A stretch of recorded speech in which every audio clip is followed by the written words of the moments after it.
Welcome back to Inside the Bear Cave. We are really excited to be able to be out here for spring training and bring back 2020 and 2021 Kalamazoo Growler in Blake. Dunn, first off, Blake, it's really glad to have you on. Thank you. Thanks for coming out here and doing this. I appreciate it. So you're originally from Holland, Michigan, about an hour and a half north of Kalamazoo. Did you know the Growlers even existed before you came out? Honestly, no. I didn't hear or know anything about the Growlers until I went to Western Michigan, played there, obviously, in Kalamazoo, and that's when I first heard about them. You start off your career, like you mentioned, at Western Michigan. When you first got there, a really good start to your career, a couple big seasons. What got you to the Growlers? It was that COVID summer was the first time that I played with them. I was in the Great Lakes League after my freshman season, went to the Cape after my sophomore year, and then that junior season with all the COVID shutdowns that happened, all the summer leagues that were canceled, they and were able to put something together for guys to play and asked if I wanted to play, and I was able to go and play for them, and that was obviously really cool, just being able to be one of the very few summer leagues that were playing that summer. So it was just nice to be able to go out there and play baseball in that time. You mentioned during that time, what was that like day by day? You're three different teams all at one ballpark, barely any fans. What was that like for your process? Yeah, it was definitely different for sure. I mean, kind of like you said, no fans. We were having to wear masks when we were outside, like just a lot of stuff that we had to adapt to, and we just kind of had to deal with it. I mean, if we had to follow the rules if we wanted to be able to play baseball. So whatever they said we had to do, we did, and we went out there and just enjoyed playing the game. So after that season, I mean, going into the year 2019, you're an all MAC Offensive Player of the Year, coming back trying to be the preseason Player of the Year. You choose to play 63 games, more than anybody else in the Northwoods League at the time. What was that like, getting your reps day in and day out? Yeah, it was obviously really important. I mean, it's just development is one, like the work that you put in off the field, but just playing the game itself is obviously really important too. So I was really happy to be able to get the reps that I did that summer, and just being able to go out there and enjoy it and get better. Is that kind of funny? Three different guys played 63 games that year. They're all Growlers. Really? At that time. For you, talking to Coach Pachaki, the biggest thing that he resembled for you, a guy that is always business-like. Every single time you're out there, you have a business mindset, and sometimes he'd reel you back in, working a little bit too hard. What was your mindset going in there, working every single summer to get to where you are now? Yeah, I mean, kind of like you said, I mean, I'm pretty focused in what I'm trying to do, and I can be intense and sometimes maybe a little bit too intense, which is probably what he's talking about. And so just trying to find that fine line of being able to go in every day with a plan and where you want to work and what you want to try to get better on that day, and still trying to keep it under control so that you're still ready to play by game time, because obviously that's what matters the most. So just trying to find that balance and of being able to work on the developmental stuff outside the game and then still be ready to play once the lights come on. So you go out to another season with the spring with the Broncos. The name of the MLB draft is coming up. You're getting ready for that opportunity. Why'd you go back to the Growlers? That was just I was draft eligible the COVID summer, and that hit. My name was floated around a little bit, didn't work out.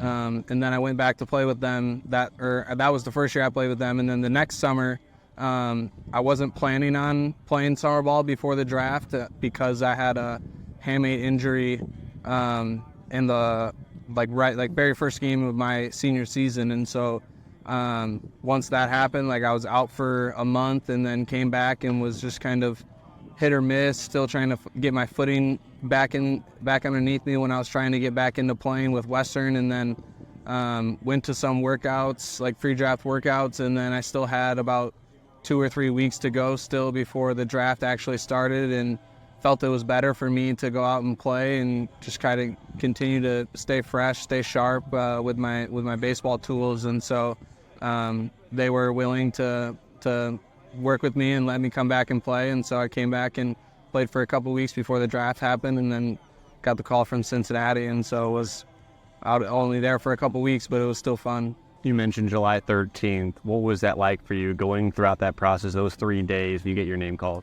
Yeah, obviously it was, kind of every emotion you could expect: nervous, excited, happy and ecstatic when I finally did get my name called, and then anxious to get things going with Cincinnati once everything kind of settled in. But obviously with the whole year and a half process really of that draft, of wanting to get drafted the year before when I was eligible, and then COVID kind of messed things up and shortened the draft to 5 rounds, and there was a lot of good players that ended up going back to school that next year, and so it was just a long process with a lot of emotions that came with it because of just how long it took. But obviously I love where I'm at now, and I think everything happened for a reason. Everything worked out, so I'm just super excited with where I'm at and where I'm planning to be. So you look at the Northwoods League, 72 games, more than any other summer collegiate league out there. You were a guy that played every single game your junior season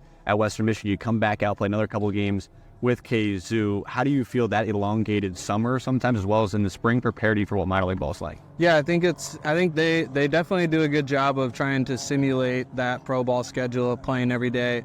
And the travel is like relatively similar as well. I mean, sometimes for us, like we travel, it's only a couple hours to a game, and sometimes it's 5-6 hours on a bus. So they definitely have a very good approach to it and trying to replicate that. And I'm sure a lot of guys that have played in the league would probably say the same thing, that it's very similar to what we experience in the minor league. So I think it's, especially if guys have aspirations to play in pro ball, I mean, obviously, I think that'd be something that guys probably consider and look to take advantage of with that league.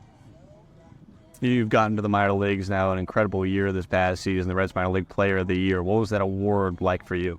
Yeah, I mean, for me, obviously, wasn't really thinking about it during the season, was just trying to stay healthy and play and have fun and go out there and do my thing. And then I think the moment that it really kind of hit me was a couple weeks ago on the Caravan, where they presented the award to me, and you can see the list of the names of all the former award winners, and just seeing like all the names of the guys that have gotten to the big leagues and had good careers and stuff like that. Just was a really cool moment for me, just obviously with my goals and aspirations of wanting to be a big leaguer. Like that was just something that I really enjoyed, and definitely not something that I would ever take for granted. So I'm really excited for this next season, and that award was really cool, just being able to have my name etched in that award's history. We're just a couple weeks away from getting started from spring training, 3 days away from getting started in spring training, a couple weeks away from getting to opening day. What are your goals for this year? Yeah, I mean, I want to stay healthy, want to stay on the field, play as much as I can again, and whatever team I'm on, I just want to play hard and do what I can to help the team win. I mean, I can do a lot of different things, from defense to base running to hitting, and being a leader on the team as well. So just trying to find every single day, trying to find something that's going to help the team win. Because I mean, you're not always going to get a hit every day. You're not always going to be 2 for 4, 3 for 4. You're going to have the 0 for 4. So those are the days where I feel like as a big leaguer, like those guys, if they're going to have 0 for 4s, but they find ways to still have a positive impact on a team. And so that's what I'm trying to do this year, is just no matter what the outcomes of my personal results are, just trying to do something that's going to help the team win. Sounds good. Really appreciate your time. Yeah, thank you. Blake Dunn, Reds Minor League Player of the Year 2020 and 2021 Growler. That'll wrap it up for Inside the Barricade. We got a lot more content coming out throughout the rest of spring training and heading into opening day.